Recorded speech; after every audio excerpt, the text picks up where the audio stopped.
마태복음 28장 19절 보고 보겠습니다.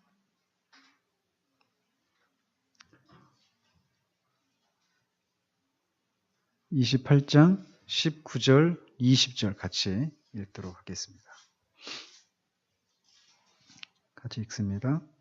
그러므로 너희는 가서 모든 민족을 제자로 삼아 아버지와 아들과 성령의 이름으로 세례를 베풀고 내가 너희에게 분부한 모든 것을 가르쳐 지키게 하라. 볼지어다 내가 세상 끝날까지 너희와 항상 함께 있으리라 하시니라. 지난주에 이어서 오늘 또 세례에 대해서 살핍니다. 저는 이제 살핀 거 잠깐 살펴보면 세례는 우리 구원의 필수적이다? 아니다. 그죠? 아니라고 말씀드렸습니다. 이거를 하는 이유는 주님이 세례를 베풀라고 명령하셨으니까 행하는 것이지 이것이 우리 구원에 있어서 필수적인 것이어서 하는 건 아니다라고 말씀드렸어요. 그래서 이 세례 방식이나 세례 대상자가 세례를 누구한테 줘야 되는가 이런 문제를 이렇게 다룰 때 어느 한 가지만 옳다 이런 식의 독단적인 그런 생각을 가지고 가져서는 안 된다라고 말씀을 드렸습니다.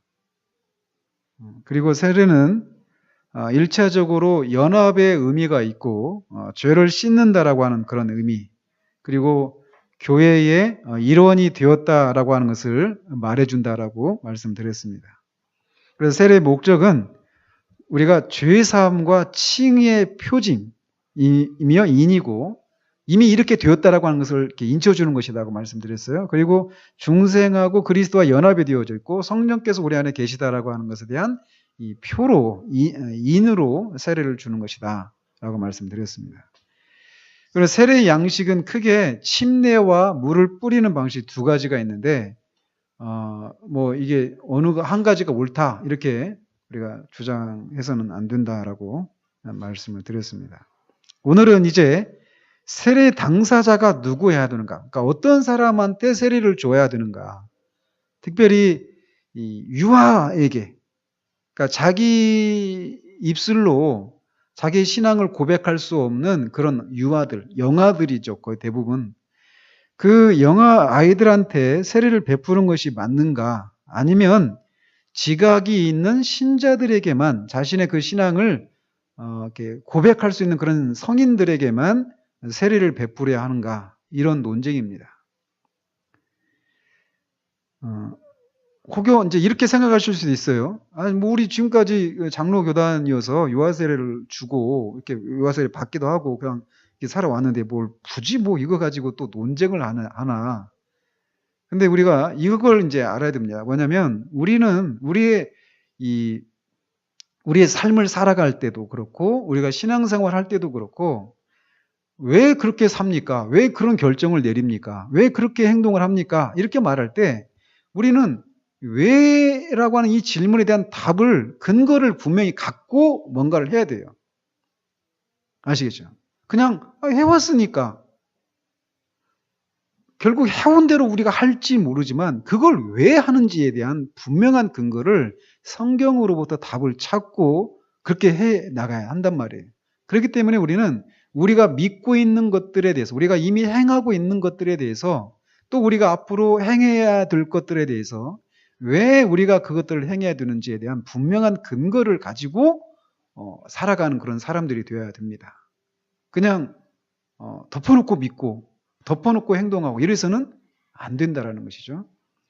자, 그래서 이제 유아 세례를 지지하는 이제 이 로이 존스는 결론적으로 말씀드리면 유아 세례를 지지하지 않는 입장입니다. 로이 존스 입장은. 그래서 이제 어떻게 진행할 거냐면 로이 존스가 이 유아 세례를 지지하는 사람들이 이렇게 말하는 논증들 이런 것들을 먼저 얘기하고 그것에 대해서 로이 존스가 이제 반박을 하거든요. 그들은 이런 근거 때문에 유아 세례를 준다 이렇게 말하는데 그런 거는 충분하지 않다 이렇게 로이 존스가 반박한단 말이에요. 그거에 대해서 저는 또 로이 존스 목사님의 견해가 이런 부분에서 이렇게 받아들일 수가 없습니다. 이렇게 하면서 또 이렇게 저는 이렇게 논증을 할 겁니다. 근데 결론적으로 저는 우리 교단의 그 입장처럼 유아 세례를 주는 것이 더 성경적인 입장에 서 있다. 이런 입장입니다. 뭐 어차피 그거 하고 있는데 뭘 그렇게 하느냐 졸리기도 한데 아까 말씀드린 그런 이유 때문에 그렇습니다. 자, 그래서 이제 보면 유아 세례를 지지하는 그 논증들과 그 반론들 이런 그런 소제목을 이렇게 보면은 먼저 유아 세례를 지지하는 사람들이 유아 세례를 줘야 된다라고 하는 이런 근거 구절로 제시하는 게 누가복음 18장 16절에 보면 어린아이들이 내게 오는 것을 용납하고 금하지 말라. 하나님의 나라가 이런 자의 것이니라. 이렇게 말씀하고 있는데 거기 이런 근거, 이런 구절에 의하면 어린아이들이 주님께 오는 것을 용납하라. 이렇게 말씀하셨으니까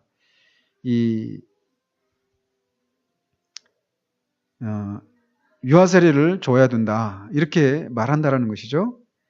근데 사실은 이제 유아 세례를 지지하는 사람들이 이 구절을 가지고 그렇게 유아 세례를 줘야 된다. 이렇게 주장하는 사람들이 있을지 모르겠지만 제가 가지고 있는 견해로는 이것으로는 근거 구절이 충분히 못 된다라고 저는 한 입장에 서 있습니다. 그래서 이제 로이 존스도 주님이 어린아이들을 축복하셨다. 그래서 그들이 오는 것을 막지 않으셨다. 이건 사실이지만 이것이 그렇다고 해서 주님이 어린아이들이 세례를 받아야 한다. 이렇게 가르치고 있는 것은 아니다. 이렇게 반박하거든요. 맞잖아요. 그죠? 그러니까 이것으로는 충분하지가 않아요. 유아 세례를 베풀어야 될 그런 근거 구절로. 그것도 이제 유아 세례를 베풀어야 된다라고 말할 때 사람들이 근거 구절로 제시하는 구절이 있는데 사도행전 2장 38절 39절이에요. 오순절 날에 베드로 설교를 들은 사람들이 맨 끝에 그러잖아요. 형제들아 우리가 어찌할꼬 자신의 죄를 막 통회하면서 이렇게 물어보잖아요. 그러니까 베드로가 이렇게 대답합니다. 너희가 회개하여 각각 예수 그리스도의 이름으로 세례를 받고 죄사함을 받으라. 그리하면 성령의 선물을 받으리니 이렇게 하면서 39절에 이 약속은 너희와 너희 자녀와 모든 먼데 사람 곧 주 우리 하나님이 얼마든지 부르시는 자들에게 하신 것이라 이렇게 대답을 했단 말이죠. 그래서 이제 이 유아 세례를 주장하는 사람들 이승구 교수님도 이 입장에 서 있습니다. 이 근거 구절을 이 구절을 가지고 유아 세례를 이렇게 얘기하거든요. 근데 결론적으로 말씀드리면서 신약 성경에서 유아 세례를 유아들에게 세례를 베풀라라고 명시적으로 나와 있는 구절은 한 구절도 없습니다. 명시적으로 나와 있는 건 없어요. 이제 그러나 이 구절이 이제 그렇게 추론할 수 있다. 이렇게 이제 주장하는 정도죠. 그래서 이 구절에서 유아 세례를 주장하는 사람들은 이렇게 어떻게 할고 형제들아 우리가 어떻게 할고 이렇게 물었던 그 사람들, 어른들이죠. 이 사람들이 그 사람들뿐만 아니라 그 사람들의 자녀들도 세례를 받으라고 하는 지시를 받은 것이다. 이렇게 주장을 합니다. 근데 이제 그 로이 존스는 이것에 대해서 반박을 하는데 어떻게 반박을 하냐면 모든 먼데 사람 곧 주 우리 하나님이 얼마든지 부르시는 자들에게 하신 것이라 라고 말할 때 이 베드로가 말하는 자녀 이 너희와 너희 자녀라고 말할 때 그 자녀들은 그냥 단지 어떤 육체적인 혈통적인 그런 자녀를 말하는 것이 아니다. 사실상 그런 걸 말하는 게 아니라는 것입니다. 그래서 이렇게 말하고 있다는 거예요. 사실상 베드로가 말하고 있는 것은 이 약속은 지금 바로 여기에 있는 사람들을 위한 것일 뿐만 아니라 이어지고 또 이어지는 세대를 통해서 계속 전해질 것이다. 또한 이 약속은 유대인들만을 위한 것이 아니라 먼데 있는 사람들, 즉 이스라엘 나라 밖에 있는 이방인들도 위한 것이다. 이렇게 말하고 있는 것이라는 거예요. 그냥 이 사람들의 육체적인 후손, 자기 자녀들을 가리키는 것이 아니라 이렇게 얘기하고 있단 말이죠.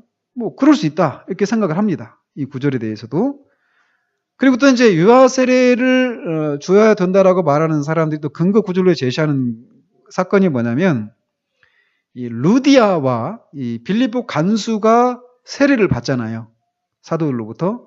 근데 그 세례를 받을 때 보면은 이 16장에 나오는데 15절과 33절에 나옵니다. 15절에는 루디아가 세례를 받는데 이렇게 되어 있어요.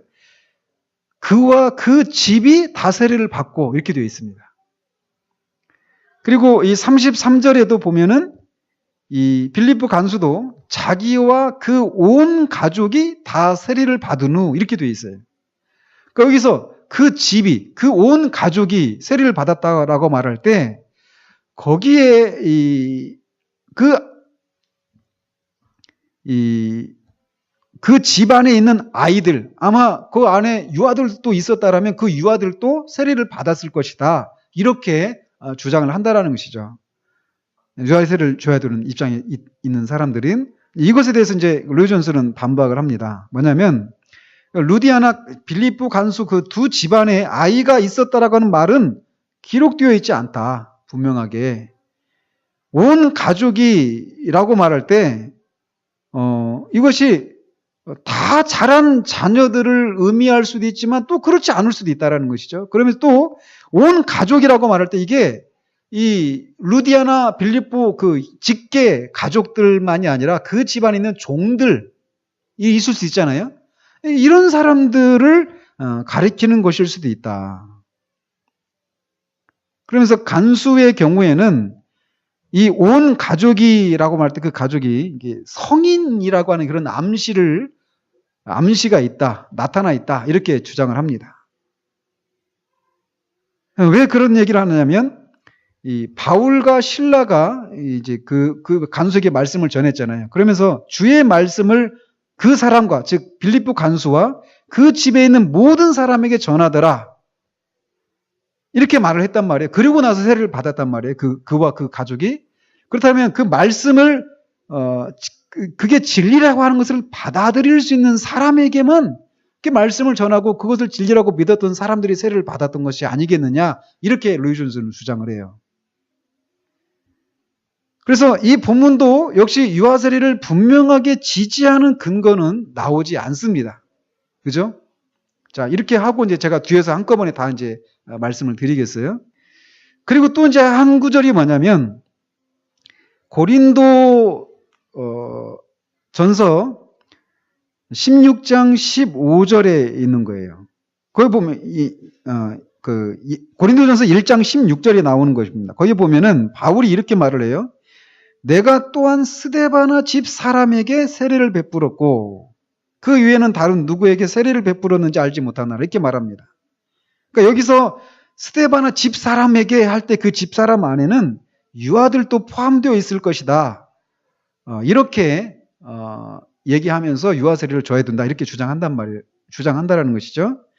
근데 이제 이 스데바나 이 집에 대한 얘기가 또 고린도전서 16장 15절에 또 나와요. 근데 거기 보면은 형제들아 스데바나 집은 곧 아가야의 첫 열매요 또 성도 섬기기로 작정한 줄을 너희가 아는지라 이렇게 말을 하고 있어서 그 집이 섬긴다 이런 표현을 쓰고 있단 말이에요. 스데반의 집이. 그러니까 거기 그 말에는 스데반의 집에는 어린아이가 포함되어 있지 않고 진리를 믿고 이제 성도 섬기는 일을 돕고 있는 어른들만 있었다라고 하는 것을 시사한다라고 로이 존스가 주장을 합니다. 그러니까 이 구절 스데바나 집안이 세례를 받았다 이 말도 그 집에 있는 어린아이들까지도 세례를 받았다라고 말하기에는 충분하지 않다라고 하는 것이 로이 존스의 입장이에요. 자, 또 지나갑니다. 뒤에서 다 말씀을 드릴게요. 그리고 또 이제 한 구절이 뭐냐면 고린도전서 7장 14절이라는 것이에요. 이게 보면은 유아 세례에 대한 마지막 논증인데 믿는 부모의 자녀가 거기 보면은 이런 게 있어요. 한번 찾아보십시오. 고린도전서 7장 14절. 졸릴 때는 이렇게 움직여야 좀 깨요. 7장 14절 같이 한번 읽도록 하겠습니다. 시작. 믿지 아니하는 남편이 아내로 말미암아 거룩하게 되고 믿지 아니하는 아내가 남편으로 말미암아 거룩하게 되나니 그렇지 아니하면 너희 자녀도 깨끗하지 못하니라. 그러나 이제 거룩하니라. 자, 이게 이제 어떤 문제를 다루고 있느냐면 이미 결혼을 했어요. 그런데 남자나 여자가 결혼한 남자나 여자가 예수님을 믿고 이제 구원을 받았습니다. 그러고 나니까 구원받기 전에는 그냥 믿지 않는 상태로 결혼을 했는데 그 중에 부부 중에 한 사람이 이제 그 예수님을 믿고 나니까 믿지 않는 남편이나 믿지 않는 아내하고 어떻게 살아야 되는가 이런 문제가 이제 생겨난 겁니다. 그러니까 이제 이렇게 된 경우 이혼을 해야 되느냐 이런 질문들이 이제 생겨난 것이죠. 이런 상황에서 이렇게 대답을 한 거예요. 믿는 남편이 믿지 않는 아내를 거룩하게 하고 또 반대로 반대 경우도 얘기하고 심지어는 자녀까지도 이렇게 얘기를 한단 말이죠. 이런 구절을 가지고 여기서 보면 부모의 자녀가 자기 부모에 의해서 거룩하게 된다라고 이렇게 기록이 되어 있잖아요. 그죠? 자녀가 이 믿는 부모에 의해서 거룩하게 된다. 이렇게 말하고 있단 말이죠. 근데 이 구절을 보면은 이 구절도 유아 세례를 이렇게 베풀어야 된다라고 하는 이런 근거 구절로 제시할 수 있다. 이제 유아 세례를 지지하는 입장에 있는 사람들이 이렇게 주장한다라는 거예요. 근데 이것에 대해서 로이 존스가 말하기를 이 구절이 반드시 자녀들이 세례를 받았다라고 하는 의미는 아니다라고 반박한다는 거죠. 단순히 그들이 교회 예배에 참석하고 교회에 속한 몇몇 공동의 특권에 참여할 수 있도록 허락받았다라는 그런 의미이지 어떤 그 아이가 세례를 받았다, 주었다 이런 의미는 아니다라고 얘기한다라는 것이에요. 사실 믿지 아니하는 남편이 아내로 인해 거룩하게 되고 믿지 아니하는 아내가 믿는 남편으로 인해서 거룩하게 된다 이렇게 14절에 말하고 있는데 이 얘기가 그러니까 이 어른들에게 믿는 남편이 아내를 거룩하게 한다 이 말이 그 아내가 믿지 않는 아내가 세례를 받는다 이런 의미는 아니잖아요. 그런 것처럼 이 자녀들에게도 똑같이 적용할 수 있다라는 거예요. 그러니까 이 구절이 세례를 어린 아이들에게 세례를 주는 것이다. 이런 걸 말해주는 구절은 아니다라고 로이 존스는 주장한단 말이죠. 그래서 이 신약 성경에는 아이들이 세례를 받았다고 하는 명확한 증거가 나타나 있지 않아요. 그리고 줘라 주지 마라 이런 얘기도 나와 있지 않아요. 분명한 것은 그들이 그래서 세례를 받지 않았다. 이것도 사실은 입증할 수 없죠. 그죠? 그렇다고 해서 세례를 줬다라고 하는 그런 것도 나오지 않지만 반대로 세례를 받지 않았다. 이것도 입증할 수가 없습니다. 그래서 결론이 나질 않아요. 이 성경의 어떤 명백한 구절을 가지고 세례를 줘야 된다, 주지 말아야 된다 이렇게 말할 수는 없다라는 거예요. 성경적인 그런 입장에서 보면.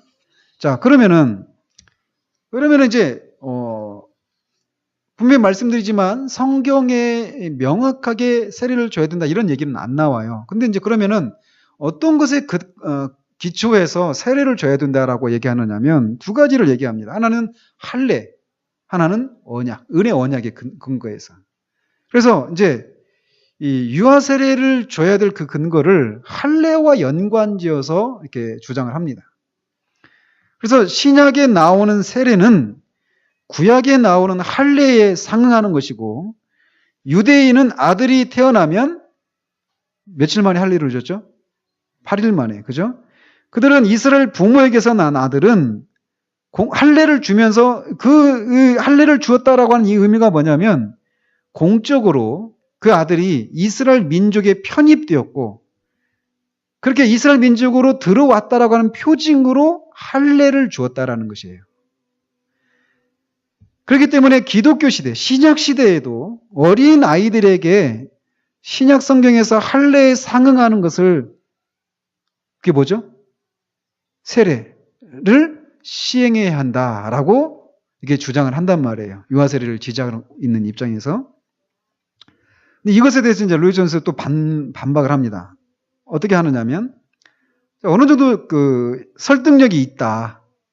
구약의 그 할례가 신약의 세례로 이렇게 연속적인 그런 어떤 연관이 있다라고 하는 이 얘기가 설득력이 있다. 그런데 이 논증은 하나님 나라에 들어가는 방법이라고 하는 필수적 문제에 대해 간과하고 있다라고 로이 존스가 생각하는 거예요. 무슨 얘기냐? 그러면서 어떻게 주장하느냐면 이스라엘 나라에 들어가는 방법, 구약에서 이스라엘 나라에 들어가는 방법은 육체적 후손이 되는 것밖에 없었다라고 로이 존스가 주장합니다. 이것에 제가 반박을 할 거예요. 이게 지금 이게 옳다 끝나는 게 아닙니다. 그러니까 이것에서 이런 질문이 가져야 돼요. 이게 그냥 그런가 보다 넘어가면 안 되고. 자, 그래서 이스라엘 나라에 들어가는 방법은 육체적인 후손이 되는 것밖에 없었다. 그래서 그러면서 구약과 신약이 가장 대조되는 점이 있다라면 구약은 육체적인 것이라면 신약은 영적인 것. 이런 것의 차이가 있다라는 것이에요. 그래서 구약에서는 이스라엘 백성이 되는 것은 육체적인 후손이 되는 것밖에 없었는데 신약 성경은 육체적 후손이 되는 것으로서 하나님 나라에 들어가는 것이 아니라 어떻게 하나님 나라에 들어가는 거죠? 거듭나야죠. 그죠? 그러니까 거듭나야 하나님 나라에 들어갈 수 있다라고 성경이 말한다는 거예요.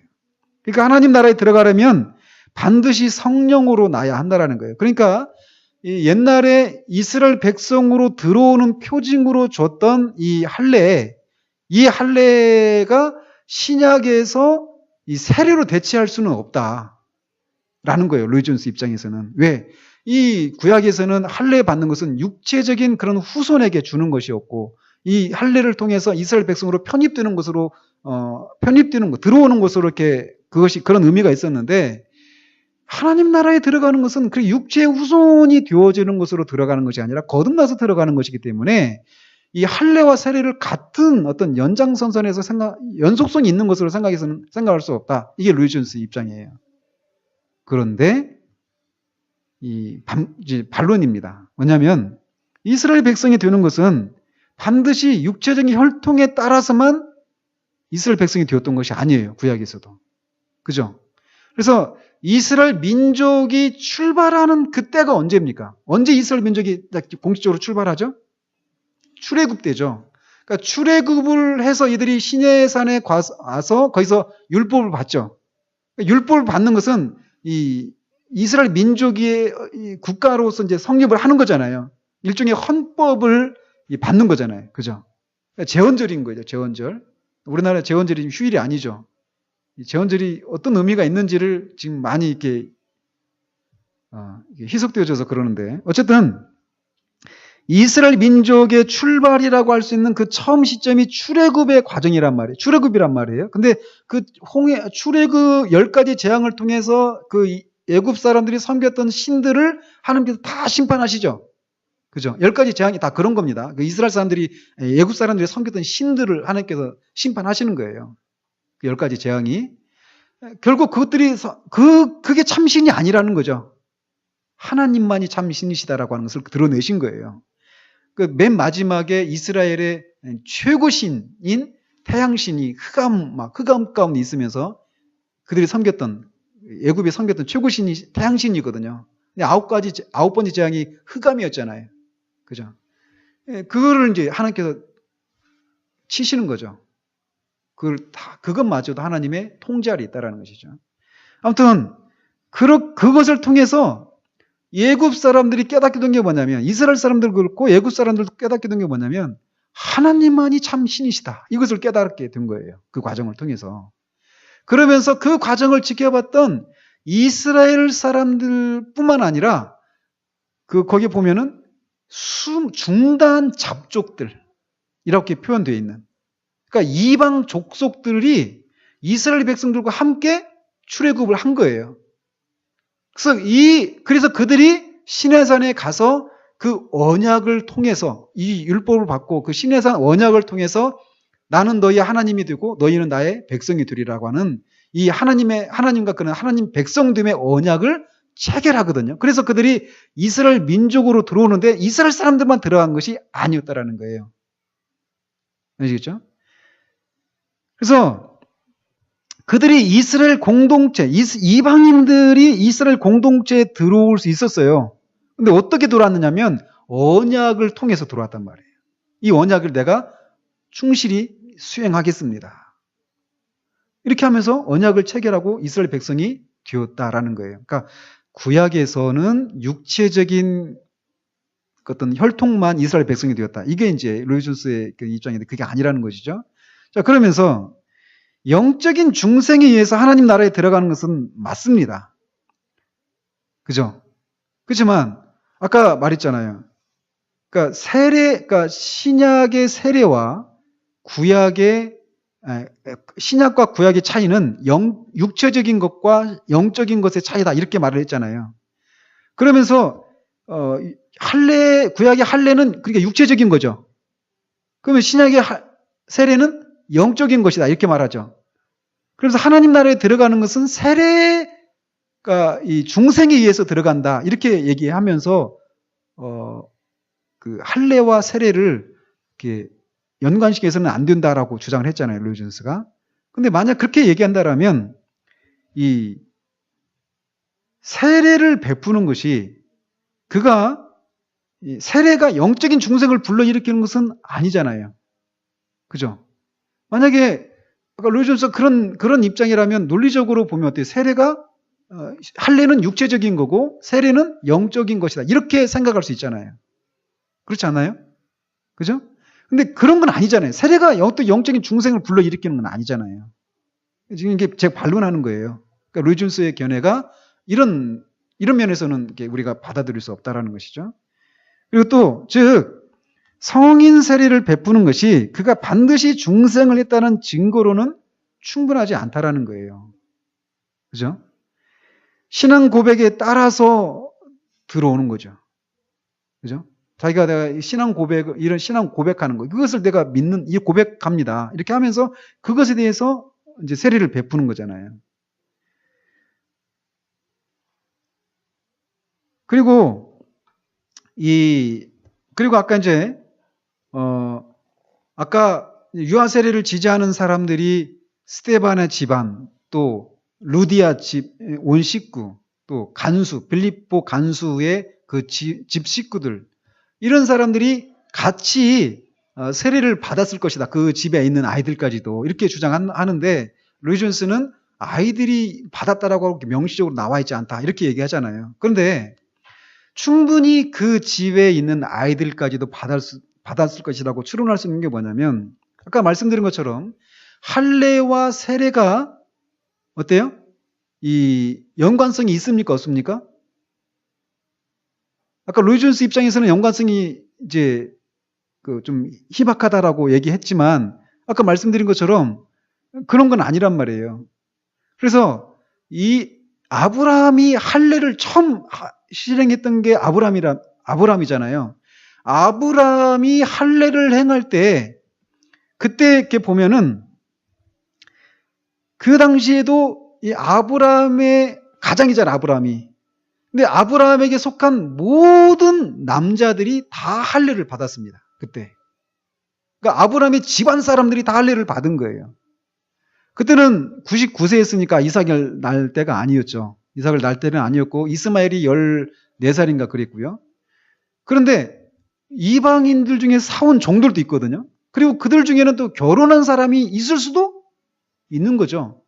얼마든지 우리가 추론할 수 있잖아요. 없다라고 단정적으로 말할 수 없는 것처럼 또 반대로 있을 수도 있다라고 얼마든지 우리가 추론할 수 있는 거예요. 그러니까 그 할례를 이렇게 이 집안 사람 모두가 할례를 받았단 말이죠. 그러니까 하우스홀드 집안 사람 할 때 그런 것처럼 간수나 루디아나 스테바나 집안 사람들 여기도 그 집안에 있는 모든 사람들이 세례를 받을 수 있다라고 충분히 우리가 추론할 수 있는 거예요. 명시적으로 나와 있지 않지만 또 명시적으로 주지 말라는 얘기도 없고 명시적으로 아이들이 없다라고 말할 수도 없다란 말이에요. 그죠? 근데 할례를 보면은 집안 사람들이 다 받았거든요. 할례와 세례가 연속성이 있는 그런 상황에서는 이 세례를 받을 때 그 집안에 있는 가장이 받았을 때 그 집에 있는 어린아이들 포함한 모든 식구들이 다 세례를 받을 수가 있다라고 추론할 수 있다는 거죠. 그리고 또 언약관계 유추에서도 유아 세례를 줘야 된다라고 말할 수 있습니다. 자, 보시면 이 구약에서 보면은 하나님이 자기 백성과 언약을 맺으시죠. 그러면 최초의 언약이 어떤 거죠? 아담과, 그죠? 아담과 맺었던 언약이죠. 창세기 3장 15절에서 여자의 후손이 네 뱀의 머리를 상하게 할 거고 뱀이 그 여자의 후손의 발꿈치를 상하게 할 것이다.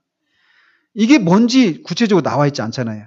그죠? 그러다가 이게 노아 언약으로 이게 또 아브라함 언약으로 또 이게 신의 산 언약으로, 다윗 언약으로, 새 언약으로 이렇게 하면서 언약이 점점 확장되어져 갔어요.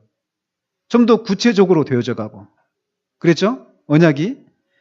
그래서 그 언약의 핵심은 뭐냐면, 언약의 핵심이 뭡니까? 그리스도를 통해서 이 백성들을 구속하실 것이다 라고 하는 것을 말하는 거란 말이에요. 그래서 언약의 그 형태는 다양했죠. 그러나 그 언약은 본질적인 측면에서는 하나였단 말이에요. 대속을 통해서 구원할 것이다. 그죠? 이게 이제 점점 구체적으로 되어져 가는 거죠. 점점. 자, 그랬단 말이에요. 그래서 그런 언약에 대한 표시로 남자 아이들이 할례를 받았다라는 것입니다. 그래서 신약에서 하나님이 새 언약을 시작하셨고, 그렇기 때문에 새 언약 관계 안에 있는 사람들의 아이들도 세례를 받아야 한다. 이렇게 이제 주장을 한단 말이에요. 유아 세례를 지지하는 입장에서. 언약이 신약과 구약이 서로 다른 언약이 아니라 한 가지 언약이 경륜에 따라서 다른 모양으로 나타났지만 그 본질적인 내용은 같은 것이었다라는 것이에요. 그렇기 때문에 구약에서 언약 안에 속한 아이들에게 할례를 베풀었던 것처럼 이 언약의 확장이고 아브라함 언약의 이 발전이고 성취인 새 언약 아래에서도 이 아이들이 언약 백성이라고 하는 것을 대한 인치는 의미로 세례를 베풀어야 된다. 이게 이 유아 세례를 지지하는 입장이 있단 말이에요. 이게 우리의 입장이기도 합니다. 자, 그런데 이제 이것에 대해서 로이 존스는 뭐라고 말을 하냐면, 이제 그러면서 제시하는 구절이 아까 읽어드렸던 사도행전 2장 39절이에요. 너희와 너희 자녀들이 그리스도를 죄사함을 받아라. 회개하고 예수 그리스도를 믿어 죄사함 받으면 성령을 선물로 받을 것이다. 이런 구절을 가지고 얘기하는데, 아까도 말했던 것처럼 로이 존스는 이 구절이 육체적인 자녀를 말하는 것으로 말하는 것이 아니다라고 해석을 했다고 했잖아요. 자, 이것에 대한 반론입니다. 로이 존스의 그 반론에 대한 제 반론이에요. 그래서 뭐냐면, 언약 신약의 관점에서 볼 때 신약과 구약의 언약은 아까 말씀드린 것처럼 연속성이 있어요.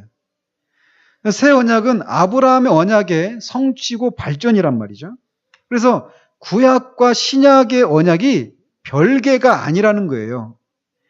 연속성이 있다라는 것입니다. 그래서 이 옛 언약 하에서도 보면 아브라함이 아까 말씀드린 것처럼 그의 집에 속한 모든 남자들에게 그 아이들까지도 은혜 언약 아래 있다라는 표로 할례를 행했어요. 옛 언약 안에서도. 근데 아까 말씀드린 것처럼 하나님의 은혜 역사는 계속 확장되어져 갔단 말이에요. 그래서 이제 어떤 식으로 확장이 되어져 갔느냐면, 옛날에는 이스라엘에서, 그래서 이스라엘 백성들도 이제 육체적인 그런 혈통뿐만 아니라 언약을 통해서 이스라엘 백성이 됐다고 했잖아요. 근데 어쨌든 이 이방인들이라 하더라도 어쨌든 언약을 통해서 이스라엘 백성이 되었잖아요. 그래서 이스라엘 백성들만 이 옛 언약 아래 있었습니다. 옛 언약에서는. 그렇지만 지금 새 언약에서는 이스라엘 백성만 있습니까? 아니죠. 모든 이방 민족에게 이 언약이 열려져 있는 거죠. 은혜 언약이. 이게 은혜 언약이 이렇게 확장되었단 말이에요. 구약에서 신약으로 오면서 이스라엘에게서 모든 민족으로. 그죠? 그리고 또 구약에서는 할례를 누구에게만 줬습니까? 남자에게만 줬단 말이에요. 세례는 남자만 줍니까? 다 줘. 어린아이들, 남녀 어린아이들 뿐만 아니라 남녀노소를 포함한 모든 성인들에게도 세례를 줘요. 이런 면에서도 어때요? 확장이 되죠.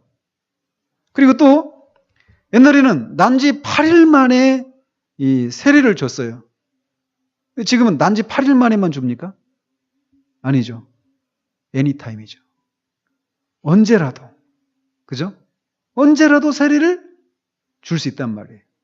이런 의미에서도 확장이 되었습니다. 언약의 그 시혜자들이. 그죠? 그리고 또, 이 구언약에서는, 옛 언약에서는, 그렇게 옛 언약에서도 어린아이들이 하나님이 베푸신 이 성례에 참여해 왔단 말이에요.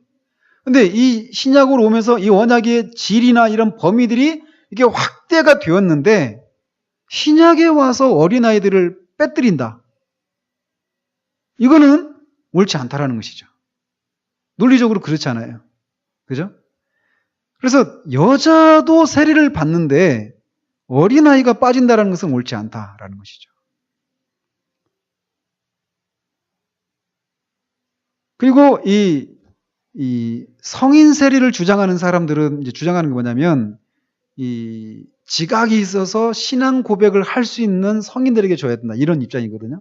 만약에 지적인 장애가 있어서 이 어떤 자신의 신앙을 제대로 고백할 수 없는 사람들은 이 은혜의 언약에서 제외가 됩니까? 아니란 말이에요. 그죠?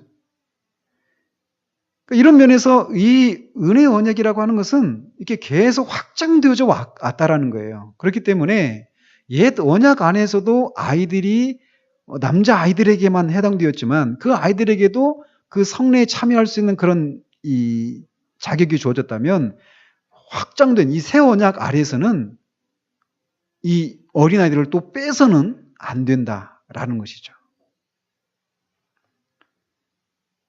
그래서 이제 그 로이 존스는 이 유아 세례를 이제 그래서 자신의 신앙을 고백할 수 있는 성인들에게만 줘야 된다 이런 입장인데 우리 입장은 그렇지 않다라는 것입니다. 유아들에게도 이 언약 신학의 관점에서 볼 때 아이들에게 그 세례를 베푸는 것은 정당하다, 해야 된다라고 하는 그런 입장이 있다라는 것이죠. 또 하나 역사적인 근거도 그게 또 제시할 수 있습니다. 지난주에 말씀드렸죠. 이 로이 존스가 처음에 그런 얘기 했잖아요. 터툴리안이라고 하는 교부가 있었다. 1세기 말에, 2세기 말에. 근데 그 터툴리안이라고 하는 교부가 처음에는 유아 세례를 지지하는 입장이 있다가 나중에 반대하는 입장이 있었다. 만약 이게 사도적인 전통에 있었던 것이라면 그런 정도의 인물이 그렇게 유아 세례를 주지 말라라고 말할 수 있겠는가? 또 어거스틴도 자기 어머니 모니카가 그리스도인이었는데 유아 세례를 받지 않았다.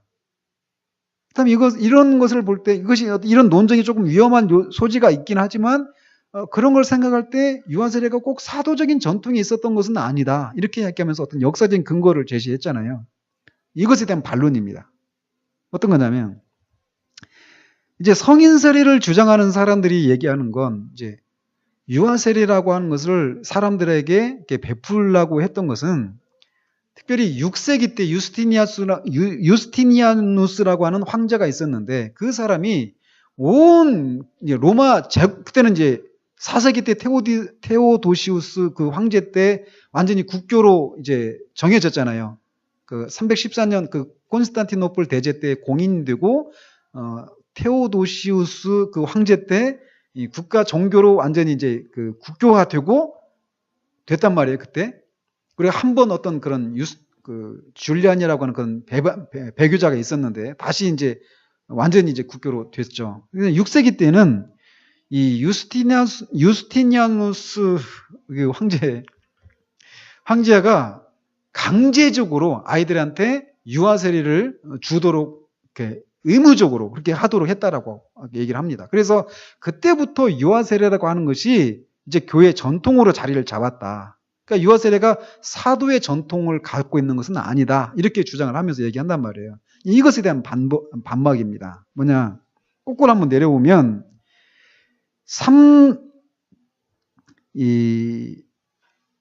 어거스틴이 유아 세례를 받지는 않았지만 유아 세례를 받는 것이 사도적인 전통이라고 주장을 했다라는 거예요. 팔라기오스와 논쟁하는 과정 가운데서. 그죠? 그러니까 조금은 다른 관점이죠. 그 루이 존스 목사님하고. 그리고 이제 어거스틴은 4세기, 5세기 때 얘기해요. 아까 말한 것처럼 6세기 때 와가지고 생겨난 것이다. 이렇게 주장을 하는데 성인 세례를 줘야 된다는 사람들이. 근데 4세기와 5세기에 걸쳐서 살았던 어거스틴이 이건 유아 세례는 사두적인 전통이 있는 것이다라고 펠라기우스라고 하는 이단 신학자와 논쟁을 하는 과정 가운데서 얘기를 했다라는 그런 근거 자료가 있다라는 거예요. 그리고 또 그보다 앞서서 3, 4세기 때 키프리아누스라고 하는 교부 때도 유아 세례를 어떻게 해야 하는지에 대한 논쟁이 있었다라는 거예요. 그러니까 유아 세례를 줘야 되느냐 말아야 되느냐 이런 논쟁이 아니라 유아 세례를 어떻게 줘야 되느냐. 이를테면 할례처럼 난지 8일 만에 줘야 되는지 아니면 난지 2, 3일 만에 해야 되는지 이런 논쟁이 있었다라는 거예요. 이게 줘야 되느냐 말아야 되느냐 이게 아니라 언제 줘야 되느냐 이런 논쟁이 있었다라는 것이죠. 그리고 그보다 더 앞서서 3세기 로마 시대 때 가보면 그때는 313년에 그 콘스탄티누스 그 황제 때 그 공인이 되었으니까 3세기 때는 그 아직 박해를 받고 있었던 그런 시대죠.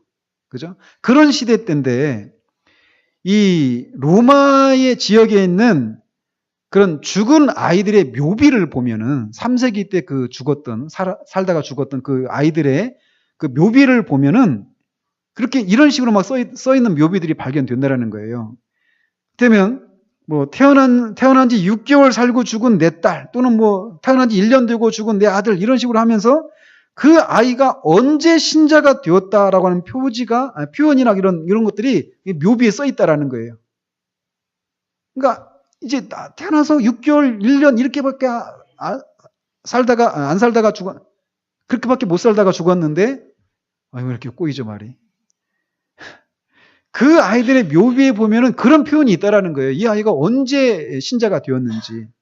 그게 뭡니까? 그게 중생일까요? 아니죠. 세례죠. 그죠?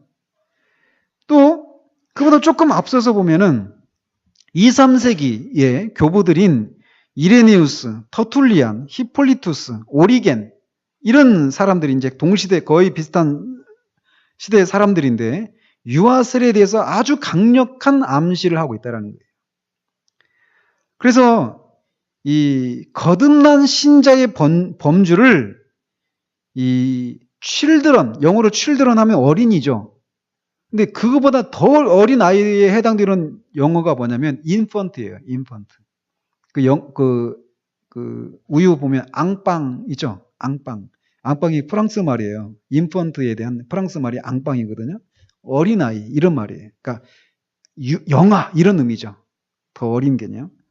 근데 거듭난 신자의 범위를 children만이 아니라 그보다 더 어린 infant라고 하는 이런 children과 infant를 구분해서 이렇게 말을 하고 있다는 거예요.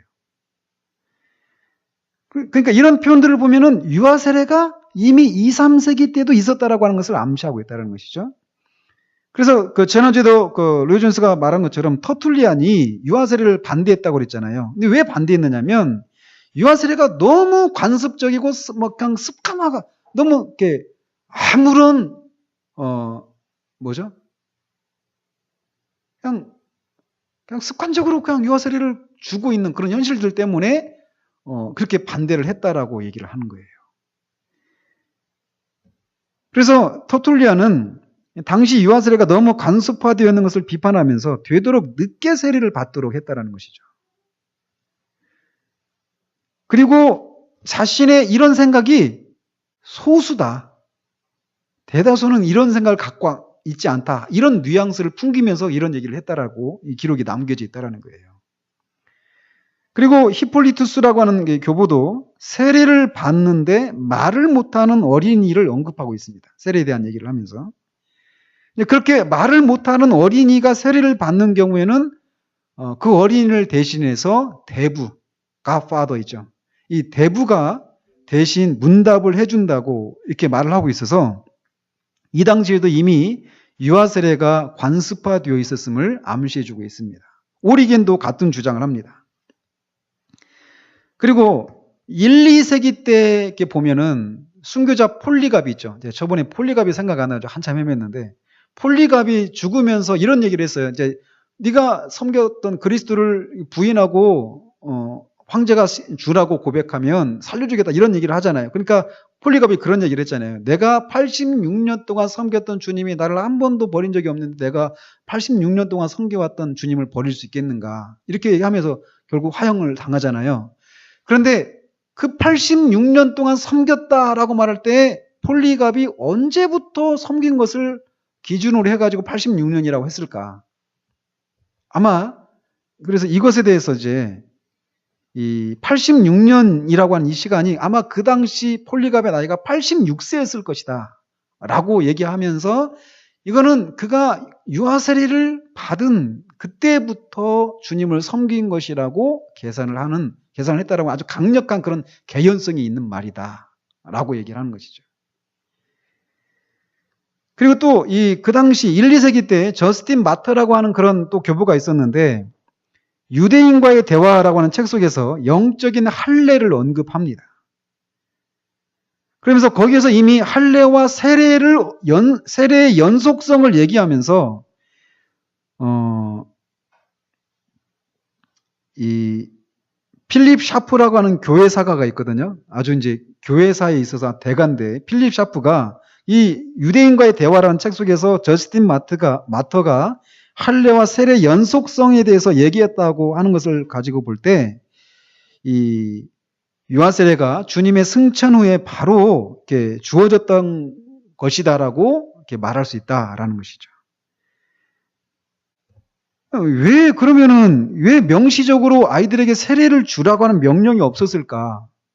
이게 질문할 수도 있잖아요.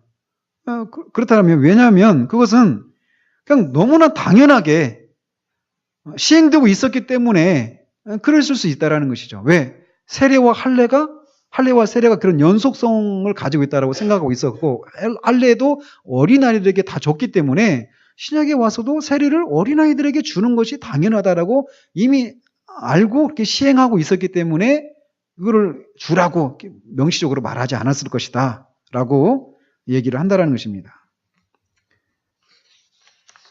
그리고 이제 그보다 더 앞서서 초대교회 문서 중에 가장 오래된 문서가 디다케라고 하는 문서가 있습니다.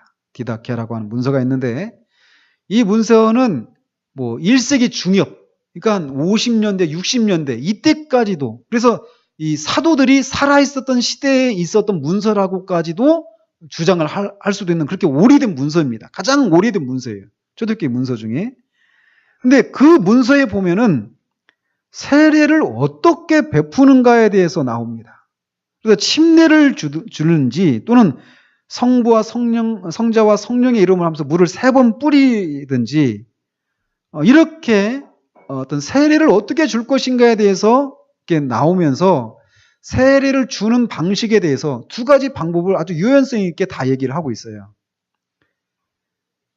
그래서 이 세례를 받는 시기에 있어서도 세례를 주는 방식에 있어서 이런 유연성을 갖고 있었던 것처럼 세례를 받는 시기에 있어서도 그런 유연성을 가지고 있었을 것이다 라고 우리가 아주 강력하게 추론할 수 있다라는 것입니다.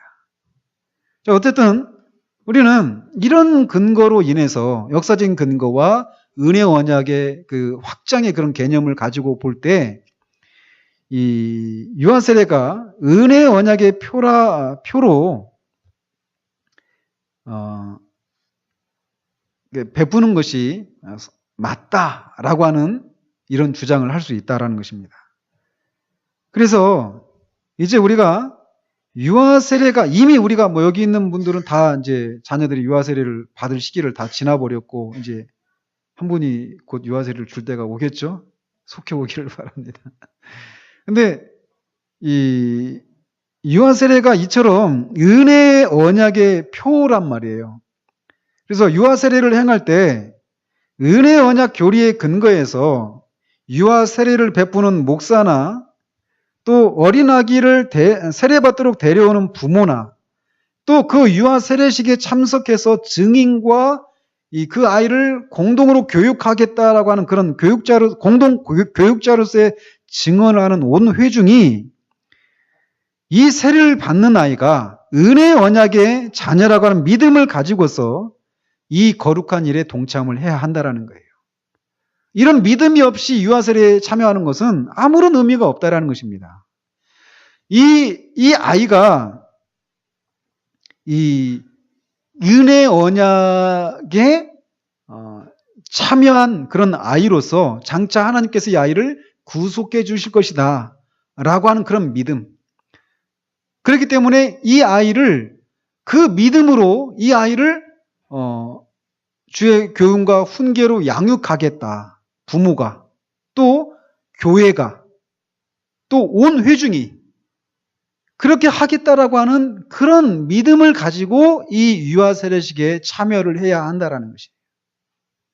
그래야만 믿음으로 동참을 해야만 성령께서 역사하셔서 어떤 은혜가 있는 것이지 이런 믿음이 없이 이 세례식에 참여를 해서는 안 된다라는 것입니다.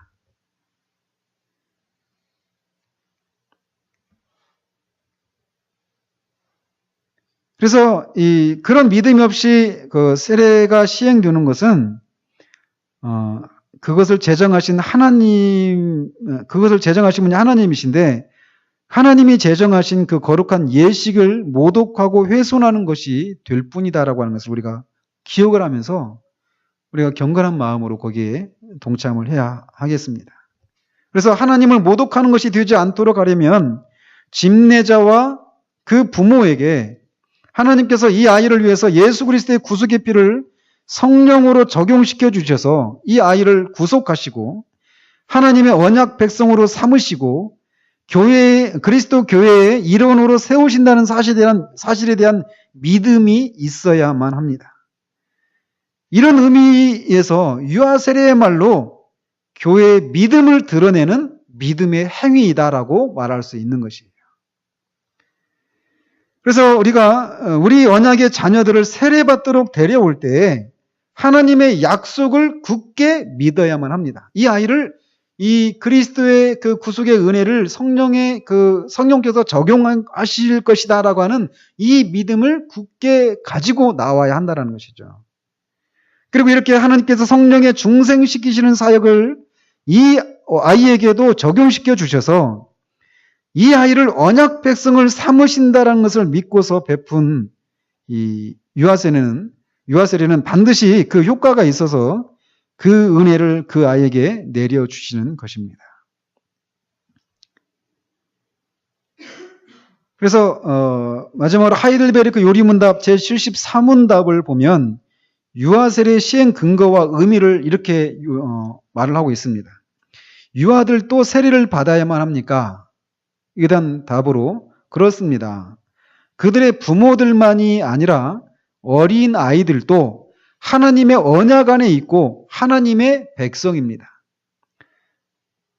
어린 아이들도 어른에 못지않게 그리스도의 피와 신앙을 생성시키는 성령을 통해서 죄 용서함을 받도록 약속되었습니다.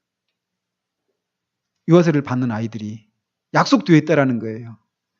그러므로 그 언약의 표인 세례로서 어린 아이들도 그리스도의 교회로 받아들여져야 하며 불신자들의 자녀들과 구별되어야 합니다.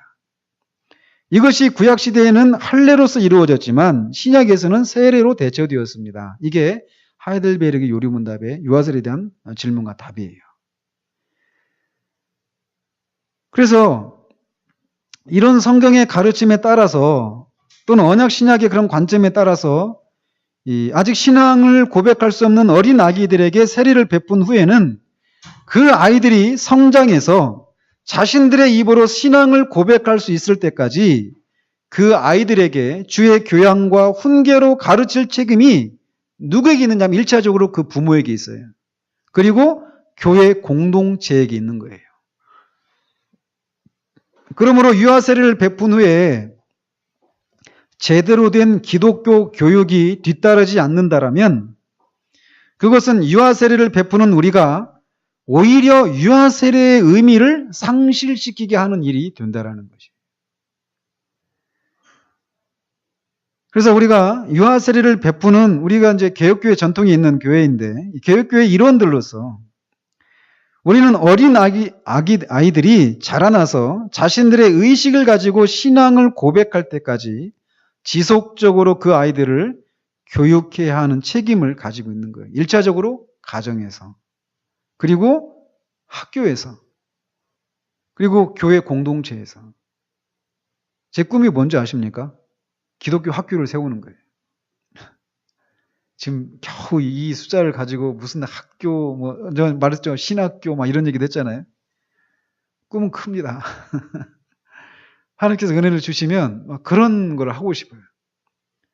오늘날 기독교 대안학교들도 보면 제 성에 차는 학교들을 아직 못 봤어요. 솔직한 말씀이. 가정과 학교와 교회, 이게 삼위일체가 되어서, 이 삼일체 이 표현을 그렇게 쓰면 안 되는데, 어쨌든 이 삼자가 같은 목적을 가지고 이미 이 아이에게 약속하신 그 약속이 성취되고 될 것을 믿고, 또 이미 그렇기 때문에 이 아이들이 하나님 나라의 백성이기 때문에 이 세상 속에서 하나님 나라의 백성으로서 구별된 모습으로 살아갈 수 있도록 하나님 나라의 백성의 그런 품위와 교훈과 그 훈계들로 이 아이들을 가르치는 거예요. 협력해가지고. 그래서 이 아이들이 어려서부터 교회 안에서도 하나님을 예배하고 하나님께 기도하고 이런 것들을 훈련받을 수 있도록 해야 되는 거예요. 이런 일에 그냥 부모만 책임이 있는 것도 아니고 교회, 주일학교만 책임이 있는 것도 아니라는 것이에요. 이게 다 회중들도 마찬가지예요. 그래서 회중들도 유아세례에 참여했던 그 회중이 증인으로 서 있는 거예요. 증인으로. 그래서 그 유아세례를 받은 가정이 그 아이를, 유아세례를 받은 아이를 이렇게 그 약속한 대로 아이를 잘 가르치고 있는지를 감시하고, 때로는 돕고, 때로는 훈계도 하고, 이렇게 하면서 그 아이를 할 수 있도록 서로 그렇게 협력하는 그런 역할을 해야 한다는 것입니다. 한번 생각해 보십시오. 지금 우리 아이들, 지금 5명밖에 없지만, 이 아이들 지금 죄송한 말씀이지만, 지금 뭐가 보입니까? 지금 아무것도 안 보이죠. 우리 신앙은 처음부터 끝까지 믿음으로 하는 거예요. 신앙생활을 하는 것이. 하나님께서 이 아이를 하나님 나라 백성으로 삼으셔서 장차 이 아이를 그리스도의 그 구속의 은혜를 성령께서 적용시켜 주셔서 그 아이도 분명히 거듭나게 하시고 이 하나님 나라 백성으로서의 삶을 살아가도록 하실 것이다 라고 하는 믿음. 지금 자녀들 때문에 막 큰 기도 제목이잖아요. 아이들이 지금 유아세례 받았죠? 받으셨나요? 안 받았어요? 받으셨죠? 받으셨죠? 지원이는 받았죠? 지금은 그런 모습이 안 보여요. 근데 유아세례는 아까 말씀드린 것처럼 그런 의미가 있단 말이에요. 하나님께서 윤지도 그렇고 우리 아이들 다 분명히 이 아이들을 거듭나게 하실 것이다. 그리고 이미 유아세례를 통해서 이 아이들이 언약 공동체의 일원이 되었다. 이 보이는 가경교회의 일원이 되었다라고 하는, 그래서 이렇게 불신자들의 아이들과 구별되어 있다라고 하는 이 생각을 아이들한테 얘기해주고 그런 신분에 맞는 생각과 행동을 할 수 있도록, 그리고 자신의 삶을 통해서 자신의 주인이신 하나님을 높여드리고 하나님을 기쁘시게 드리는 일을 해야 될 그런 사람들이라고 하는 사실들을 자꾸 가르치고 일깨우는 그런 일들을 우리가 해야 한다는 거예요. 유아세례가, 그래서 유아세례가 그런 의미가 있는 것이고, 우리가 다시금 우리 자녀들을 이런 생각들을 하면서 다시금 아이들을 주의 교훈과 훈계로 양육하는 일에 우리가 열심을 내어지는 그런 일들이 있기를 바랍니다. 기도하겠습니다. 하나님 아버지, 유아세례에 대해서 우리가 살펴보았습니다. 모든 것이 형식화되고 모든 것이 정말 습관적인 그런 것이 되어서 유아세례가 가지고 있는 그 의미들을 우리가 충분히 헤아리지 못하고 우리 아이들을 막연하게 그냥 유아세례를 받을 때 하나님 앞에서 말씀드렸던 것들을 기억하지 못하고 그렇게 그냥 내버려 두고 있는 그런 현실들이 있음을 주님 앞에 고백을 드립니다. 우리의 게으름을, 우리의 충성되지 못함을 주님 용서해 주시고 다시금 지금 못하래도 우리 아이들이 그렇게 언약 백성이 일원이 되어서 하나님의 백성으로 구별된 아이이기 때문에 하나님께서 장차 반드시 그렇게 아이를 구속하실 것이다라고 하는 그 믿음을 가지고 아이들을 가르치는 일들에 다시금 열심을 내는 우리 모든 부모들이 우리 교회가 될 수 있도록 주님 도우시기를 원합니다. 예수 그리스도 이름으로 기도합니다. 아멘.